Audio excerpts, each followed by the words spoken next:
അസ്സലാമു അലൈക്കും വറഹ്മത്തുള്ളാഹി വബറകാതുഹു.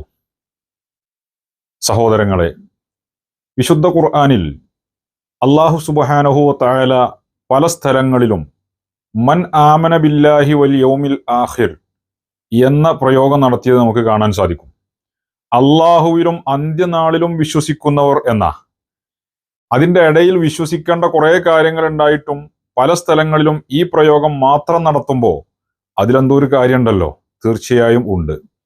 അതായത് അന്ത്യനാളിൽ വിശ്വാസമുള്ളവർക്ക് ജീവിതത്തിൽ പരമാവധി ശ്രദ്ധ പുലർത്താൻ സാധിക്കുകയുള്ളൂ. ജീവിതത്തിൽ വ്യക്തിപരമായി തെറ്റുകുറ്റങ്ങൾ മനുഷ്യൻ എന്ന നിലക്ക് സംഭവിക്കും എന്നത് യാഥാർത്ഥ്യമാണ്. അതിന് അവന് തൗബ ചെയ്യാനും സാധിക്കും. അല്ലാഹു തആല പുറത്തു കൊടുക്കുന്നവനുമാണ്. പക്ഷേ മറ്റുള്ള ആളുകളെ കുറിച്ച് ഇല്ലാത്ത കഥകളും അസത്യങ്ങളും എഴുതുകയും പറയുകയും ചെയ്യുമ്പോൾ അത് ആ വ്യക്തിയോട് പൊരുത്തപ്പെടിയിക്കാതെ ഒരിക്കലും രക്ഷപ്പെടാൻ സാധ്യമല്ല. ആ ബോധമുണ്ടാവണമെങ്കിൽ നാളെ അള്ളാഹുവിൻ്റെ മുമ്പിൽ നിൽക്കണം എന്ന ചിന്തയുള്ളവർക്ക് മാത്രമേ അത്തരം പ്രവർത്തനങ്ങളിൽ നിന്ന് അകന്നു നിൽക്കാൻ സാധിക്കൂ. ഇപ്പം നമ്മളൊക്കെ പല വിഷയങ്ങളിലും പ്രതികരണവുമായി വീഡിയോയിൽ വരുന്ന ആളുകളാണ്. ഒരിക്കലും മറ്റുള്ള ആളുകളെ കുറിച്ച് അസത്യങ്ങളോ കളവുകളോ പറയുകയോ എഴുതുകയോ ചെയ്തത് ഒരാൾക്കും തെളിയിക്കാൻ സാധിക്കുകയില്ല. പലരും കമന്റിന് താഴേക്ക് വന്നിട്ട് ഫിത്ന ഉണ്ടാക്കണ നിങ്ങളാണ്, നിങ്ങൾ ഫിത്ന നിർത്തിക്കൂടെ, മിണ്ടാതിരുന്നൂടെ എന്നൊക്കെ ചോദിക്കാറുണ്ട്. അതൊക്കെ അവരൊക്കെ പ്രതീക്ഷിക്കുന്ന പല കളവുകളും അവർ പ്രചരിപ്പിക്കുന്ന പല അസത്യങ്ങളും ഇവിടെ നിലനിൽക്കാൻ വേണ്ടി, അതിനെ എതിരിൽ നമ്മുടെ ശബ്ദം അടച്ചിടാൻ വേണ്ടി അവർ ആഗ്രഹിക്കുന്നത് കൊണ്ടുള്ള ഒരു സ്വരം മാത്രമാണ്. ഒരു സംശയമല്ല. കാരണം നമ്മുടെ വീഡിയോകളൊക്കെ നിങ്ങൾ എടുത്തു പരിശോധിച്ചാൽ വെല്ലുവിളിയോടുകൂടെ തന്നെ പറയട്ടെ, ഒരാളെ കുറിച്ച് ഇല്ലാത്ത കാര്യം പറഞ്ഞതോ കളവ് പറഞ്ഞതോ ഒരാൾക്ക് പോലും തെളിയിക്കാൻ സാധ്യമല്ല. നമ്മളൊക്കെ വീഡിയോ ചെയ്യുന്നത് പലരും ഉണ്ടാക്കുന്ന ഫിത്നകളെ നിർമാർജനം ചെയ്യാനും ആ ഫിത്നകളെ വെള്ളമൊഴിച്ച് കെടുത്തിക്കളയാനും, അതുപോലെ തന്നെ മറ്റു ചില ആളുകൾ സമൂഹത്തിൽ വലിയ സ്ഥാനത്തുള്ള ആളുകളെന്ന് വിചാരിക്കുന്നവർ ചരിത്രപരമായ ചില കാര്യങ്ങളെ യാഥാർത്ഥ്യം പറയുകയാണ് എന്ന രീതിയിൽ പൊതുസമൂഹത്തിന്റെ ഇടയിൽ തെറ്റായ സന്ദേശം നൽകുമ്പോൾ അതൊക്കെ തിരുത്തി കൊടുക്കാനും ഇങ്ങനെയുള്ള കാര്യങ്ങളൊക്കെയാണ് നമ്മളൊക്കെ വീഡിയോയിൽ വരാറുള്ളത്. പിന്നെ സമസ്ത കേരള ജംഇയ്യത്തുൽ ഉലമയുടെ നേതാക്കൾക്കെതിരെ, സമസ്തയുടെ ആശയങ്ങൾക്കെതിരെയൊക്കെ സംസാരിക്കുമ്പോൾ അതിനെ പ്രതിരോധിക്കാനും നമ്മൾ വീഡിയോകളിൽ വരാറുണ്ട്. അല്ലാതെ ഒരു വ്യക്തിയെയോ അല്ലെങ്കിൽ ഒരാളെയോ ഒരിക്കലും അയാളെ ഇല്ലാത്ത ആരോപണങ്ങൾ ഉന്നയിച്ചുകൊണ്ടോ കളവുകൾ പ്രചരിപ്പിച്ചുകൊണ്ടോ ഒരിക്കലും നമ്മൾ സംസാരിച്ചിട്ടില്ല. സംസാരിച്ചതാർക്കും തെളിയിക്കാനും സാധിക്കുകയില്ല. അതെന്തുകൊണ്ടാണെന്ന് ചോദിച്ചാൽ, ഒന്ന് ഈ പറഞ്ഞ ആഖിറത്തിലുള്ള വിശ്വാസം കൊണ്ടാണ്. മറ്റൊന്ന്, നമ്മുടെ നേതാക്കൾ, നമ്മുടെ ഉസ്താദുമാർ, ഗുരുനാഥന്മാർ നമ്മളെ നിരീക്ഷിക്കുന്നു, നമ്മുടെ ഓരോ ചലനങ്ങളെയും അവർ നിയന്ത്രിക്കുന്നു, പലപ്പോഴും അവർ നമ്മളോട് ശക്തമായി ഉപദേശിക്കുന്നു. ഇതൊക്കെ കൊണ്ട് മാത്രമാണ്. എന്നാൽ ഇതൊന്നുമില്ലാത്ത, ആഖിറത്തിലുള്ള വിശ്വാസവും മറ്റുമൊന്നുമില്ലാത്ത പല ആളുകളും നമ്മുടെ ഇടയിലുണ്ട്. ഖേദകരമെന്ന് പറയട്ടെ, നമ്മുടെയൊക്കെ പാവപ്പെട്ട മുഅ്മിനീങ്ങളുടെ ചെലവിൽ ആഖിറം വയല് പറഞ്ഞ് പണം പിരിച്ച് പഠിപ്പിച്ച് വളർത്തിയ പല മതവിദ്യാർത്ഥികളുമാണ് ഇത്തരം രംഗങ്ങളിലൊക്കെ ഉള്ളത് എന്നത് അവസാന കാലഘട്ടത്തിന്റെ ഒരു കാഴ്ചയായിട്ട് വിലയിരുത്തിയാൽ മതി. നമുക്കറിയാം, അതിനുവേണ്ടി മാത്രം നിർമ്മിക്കപ്പെട്ട നിരവധി വാട്സപ്പ് ഗ്രൂപ്പുകളുണ്ട്, ഫേസ്ബുക്ക് പേജുകളുണ്ട്. അതിൽപ്പെട്ടതാണ് ഉമ്മത്ത് മുന്നോട്ട്, സേവ് ഉമ്മ തുടങ്ങിയ വാട്സപ്പ് ഗ്രൂപ്പുകൾ. അതുപോലെ തന്നെ സമസ്ത സരണി, സമസ്ത വേൾഡ് സർക്കിൾ തുടങ്ങിയ ഫേസ്ബുക്ക് പേജുകൾ. ഇതൊക്കെ ഈ പറയപ്പെട്ട ഗ്രൂപ്പുകളിൽപ്പെട്ടതാണ്. അതിലൂടെയൊക്കെ വരുന്ന നമ്മുടെ പണ്ഡിതന്മാർക്കും നമ്മുടെ നേതാക്കൾക്കും എതിരെ വരുന്ന എഴുത്തുകുത്തുകൾ നമ്മളെയൊക്കെ വേദനിപ്പിക്കാറുണ്ട്. അതാണെങ്കിലോ പച്ചയായ കളവുകളും അസത്യങ്ങളും ദുരാരോപണങ്ങളുമാണ് അതിലൂടെ അവർ എഴുതി പിടിപ്പിക്കുന്നത്. ഇതിൻ്റെയൊക്കെ പുറമെ ഖേദകരമായ ഒരു വസ്തുത കൂടെയുണ്ട്. ഈ ഗ്രൂപ്പൊക്കെ നിയന്ത്രിക്കുന്നതും ഇതൊക്കെ നടത്തിക്കൊണ്ടു പോകുന്നതും ഞാൻ നേരത്തെ പറഞ്ഞ സമുദായത്തിന്റെ ചെലവിൽ വളർന്ന സമന്വയ സന്തതികളിൽപ്പെട്ടവരാണ്. എല്ലാവരെയും ഞാൻ അടച്ചാക്ഷേപിക്കുന്നില്ല. അള്ളാഹുവിനെ പേടിയുള്ള സത്യസന്ധരായ മാന്യന്മാരായ നിരവധി ആളുകൾ ആ കൂട്ടത്തിലുണ്ട്. വളരെ കുറഞ്ഞ ചില ആളുകൾ, അവരാണ് ഇതിൻ്റെയൊക്കെ കൈകാര്യകർത്താക്കൾ എന്നത് വലിയ ഒരു വിരോധാഭാസം തന്നെയാണ്. നമ്മളും അവരെ പോലെ ആവുകയാണെങ്കിൽ വലിയ അപകടത്തിലേക്കായിരിക്കും കാര്യങ്ങളുടെ പോക്ക്. നമ്മളൊക്കെ അറിയുന്ന പല കാര്യങ്ങളും തന്നെ പറയാതിരിക്കുന്നത് നമുക്ക് നമ്മുടെ ഉസ്താദുമാരുടെ കർശനമായ നിർദ്ദേശവും താക്കീതും കൊണ്ടാണ്. പല കാര്യങ്ങളും ഈ അടുത്തിടെ നടന്ന എന്തെല്ലാം കാര്യങ്ങൾ, ഇപ്പൊ ഈ അടുത്തൊരു മലേഷ്യയിൽ ഒരു ആക്സിഡന്റ് സംഭവിച്ചു. ആ ആക്സിഡന്റിനെ കുറിച്ച് കൃത്യമായി വിവരങ്ങളൊക്കെ നമുക്കറിയാം. ആ ആക്സിഡന്റിൽ ആരൊക്കെയായിരുന്നു ആ ആക്സിഡന്റിൽ പെട്ടിരുന്നത്, അവർ എന്ത് അടിസ്ഥാനത്തിലാണ് അവിടെ എത്തിയത്, എങ്ങനെയാണ് അവർ ഏത് അവസ്ഥയിലാണ് ഉണ്ടായിരുന്നത്, ഇതൊക്കെ പൊതുസമൂഹത്തോട് പറഞ്ഞാൽ പലരും വലിയ അവസ്ഥയിലേക്ക് യഥാർത്ഥത്തിൽ തലയിൽ മുണ്ടിട്ട് തന്നെ നടക്കേണ്ടി വരും.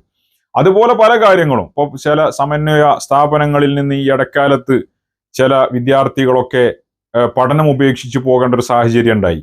നമുക്കതിന്റെ കാര്യങ്ങളും കാരണങ്ങളൊക്കെ അറിയാം. ഇതൊക്കെ സമൂഹത്തോട് പറയാൻ നമുക്ക് അറിയാത്തത് കൊണ്ടല്ല, നമുക്കതിന് പേടിയുള്ളത് കൊണ്ടുമല്ല. പക്ഷേ നമ്മുടെ ഗുരുനാഥന്മാരുടെയും നേതാക്കളുടെയും കർശനമായ താക്കീത് കൊണ്ട് മാത്രമാണ്. ഇത് ഇത്തരം ആളുകളൊന്ന് മനസ്സിലാക്കിയാൽ നന്നാകും എന്നാണ് പറയാനുള്ളത്.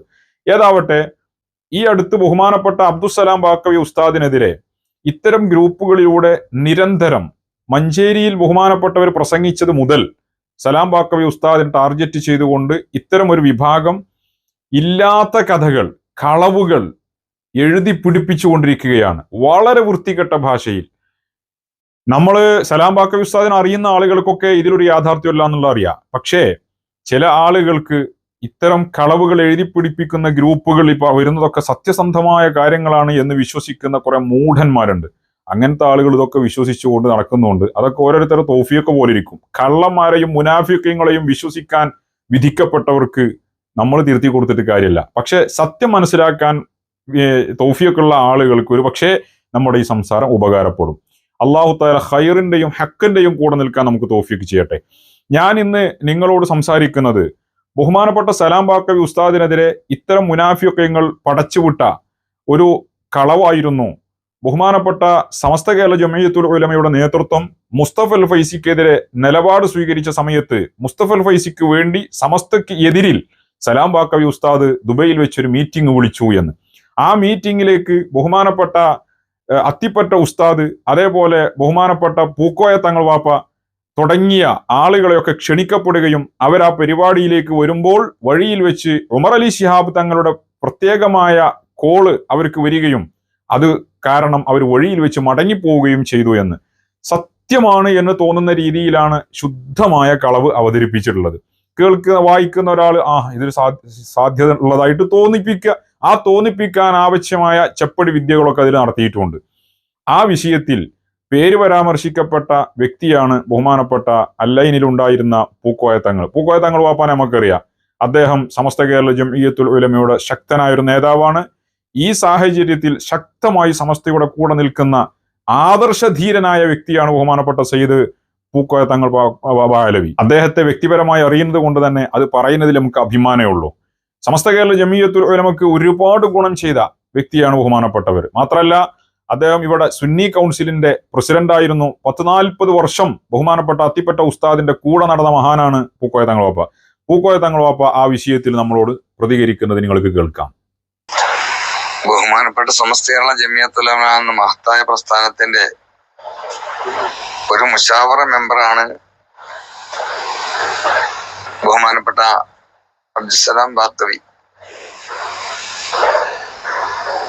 ബഹുമാനപ്പെട്ടവര് ദീനീ കാര്യങ്ങള് കൃത്യമായി പറഞ്ഞു എന്ന കാരണത്താൽ അദ്ദേഹത്തെ ആക്ഷേപിക്കുവാനും പരിഹസിക്കുവാനും ഒക്കെ ഒരുപാട് ആളുകൾ പുറത്തിറങ്ങിയിട്ടുണ്ട്. അള്ളാഹു അദ്ദേഹത്തിന് ദീർഘായുസ്സും ആഫിയത്തും കൊടുക്കട്ടെ. സമസ്തക്ക് വേണ്ടി ശക്തമായി പറയുവാനും പ്രവർത്തിക്കുവാനുള്ള തൗഫീഖും നൽകട്ടെ. ദീർഘായുസ്സും ആഫിയത്തും നൽകട്ടെ. ഞാൻ ഇങ്ങനെ പറയാനുള്ള കാരണം, ഒരു ഫേസ്ബുക്കിൽ ഒരു പോസ്റ്റ് കണ്ടു. ബഹുമാനപ്പെട്ട ശൈഖ് അത്തിപ്പറ്റ ഉസ്താദ് ജീവിച്ചിരിക്കുന്ന കാലഘട്ടത്തിൽ സുന്നത്ത് ജമാഅത്തിന്റെ ഒരുപാട് സംഘടനകളുടെ കൂട്ടായ്മയാണ് സുന്നി കൗൺസിൽ, അതിന്റെ പ്രസിഡന്റ് ആയിരുന്നു. ബഹുമാനപ്പെട്ടവർ ആ പ്രസ്ഥാനത്തിന്റെ പ്രസിഡന്റ് ആയിരിക്കുന്ന കാലത്ത് തന്നെ ബഹുമാനപ്പെട്ട കോയമ്പത്തങ്ങളുടെ മഹാനവറുകൾ ദുബായ് സുന്നി സെന്ററിന്റെ പ്രസിഡന്റാണ്. സലാം ബാക്കവി അന്നൊരു പള്ളിയിൽ ഒതുങ്ങിക്കൂടിയ ഒരു വലിയ പണ്ഡിതനായിരുന്നു. ബഹുമാനപ്പെട്ട കോയമ്പത്തങ്ങൾ ഓവർടേക്ക് ചെയ്തിട്ട് അദ്ദേഹം ഒന്നും ചെയ്യാറില്ല. ഞാൻ 1978 ദുബൈയിൽ വരുന്നത്. ഒരുപാട് ആളുകൾ മരിച്ചുപോയി എന്ന് പറഞ്ഞു. നമ്മളൊന്നും മരിച്ചിട്ടില്ല, അൽഹംദുലില്ലാഹ്. ഇപ്പോഴും ആഫിയത്തും ദീർഘായുസ്സും അല്ലാഹു എല്ലാവർക്കും ജീവിച്ചിരിക്കുന്നവർക്ക് ദീർഘായുസ്സും ആഫിയത്തും നൽകട്ടെ. ഒക്കെ ഈ ഫേസ്ബുക്കിൽ എഴുതിയ പോസ്റ്റ് വായിച്ചതുകൊണ്ട് അതിന് മറുപടി പറയുകയാണ് ഞാൻ. എന്തായിരുന്നാലും മുസ്തഫ ഫൈലിക്ക് എതിരായി സമസ്ത എടുത്ത തീരുമാനത്തിനെ അധിക്ഷേപിച്ചുകൊണ്ട് അല്ലെങ്കിൽ ആക്ഷേപിച്ചുകൊണ്ട് ഒരു യോഗം വിളിച്ചു എന്നും ആ യോഗത്തിലേക്ക് ഷെയ്ഖുന അത്തിബത്ത് ഉസ്താദിനെ ക്ഷണിച്ചു എന്നും ഷെയ്ഖുന അത്തിബത്ത് ഉസ്താദിന്റെ കൂടെ 40 വർഷത്തോളം പല യാത്രയിലും പല കാര്യങ്ങളിലൊക്കെ പങ്കെടുത്ത് ജീവിക്കാൻ ഭാഗ്യം ലഭിച്ച ഒരു വിനീതനാണ് ഞാൻ, അതായത് വി പി പുക്കോയത്തങ്ങൾ ബാലവി, അതുപോലെ തന്നെ ഇ കെ മൊയ്തീൻ ഹാജി പല്ലാർ. ഞങ്ങൾ 3 പേര് കൂടി ഈ യോഗത്തിൽ പങ്കെടുക്കുവാൻ പുറപ്പെടുകയും പകുതിയിൽ വെച്ച് മടങ്ങുകയും ചെയ്തു എന്ന് പറഞ്ഞ് ശക്തമായ എന്താ പറയാ ഒരു ഫിത്തനന്റെ വർത്തന. അങ്ങനെ സംഭവം ഉണ്ടായിട്ടില്ല എന്ന് എനിക്ക് നിഷേധിക്കുവാൻ സാധിക്കും. ഇനി പറഞ്ഞ ആളുകൾ ആരാണ് എന്നുണ്ടെങ്കിൽ അത് തെളിയിക്കുവാൻ ഞാൻ അവരെ സൗഹാർദ്ദ ചർച്ചക്ക് ക്ഷണിക്കുകയാണ്.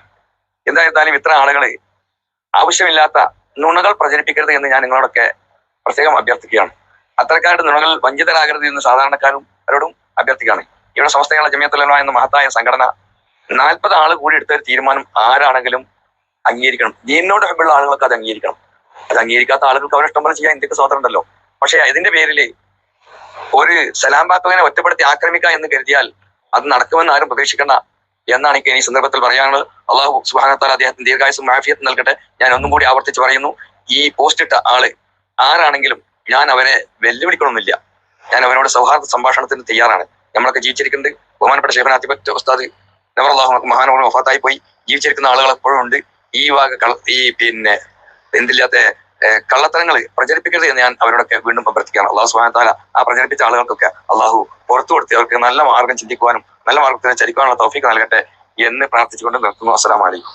സമസ്ത കേരള ജമിയത്തുൽ ഉലമയുടെ നേതാക്കളെയും സാദാത്യങ്ങളെയും പൊതുസമൂഹത്തിന്റെ ഇടയിൽ അപകീർത്തിപ്പെടുത്തി അവരിൽ നിന്ന് പൊതുസമൂഹത്തെ മുഅ്മിനീങ്ങളെ ഒരു അനുസരണയില്ലാത്ത, അവർ പറയുന്നത് അനുസരിക്കേണ്ടതില്ല എന്ന ഒരു പ്രത്യേക ചിന്താഗതിയിലേക്ക് കൊണ്ടുപോകാൻ വേണ്ടി ആസൂത്രിതമായ ഒരു ശ്രമമാണ് ഇത്തരം കപടന്മാർ നടത്തിക്കൊണ്ടിരിക്കുന്നത്. അവർക്കെതിരെ ശക്തമായി ഉമ്മത്ത് പ്രതികരിക്കണം.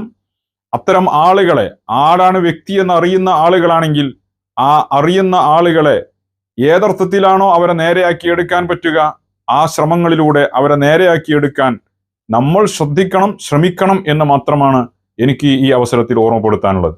നിയമ നടപടിയിലൂടെയാണെങ്കിൽ അങ്ങനെ, ഏത് മാർഗത്തിലൂടെയാണെങ്കിലും ഇത്തരം കപടന്മാരുടെ ഷെറിൽ നിന്ന് സമസ്ത കേരള ജമിയത്തുൽ ഉലമയുടെ നേതൃത്വത്തെ, നമ്മുടെ ഉസ്താദുമാരെ, നേതാക്കളെ, അവർക്കെതിരിൽ പടച്ചുവിടുന്ന കള്ളപ്രചരണങ്ങളെ നമ്മൾ ആ അർത്ഥത്തിൽ തന്നെ സമീപിക്കുകയും ഇത്തരം ആളുകളെ മാന്യത പഠിപ്പിക്കാനും അവർക്ക് നേരായ വഴി കാണിച്ചു കൊടുക്കാനും ഏത് മാർഗമാണോ സ്വീകരിക്കേണ്ടത് ആ മാർഗത്തിലൂടെ അത്തരം ആളുകളെ അറിയുന്ന ആളുകൾ അത്തരം മാർഗങ്ങൾ ഉപയോഗപ്പെടുത്തണമെന്നും സാന്ദർഭികമായി ഓർമ്മപ്പെടുത്തിക്കൊണ്ട് അസ്സലാമു അലൈക്കും വറഹ്മത്തുള്ളാഹി.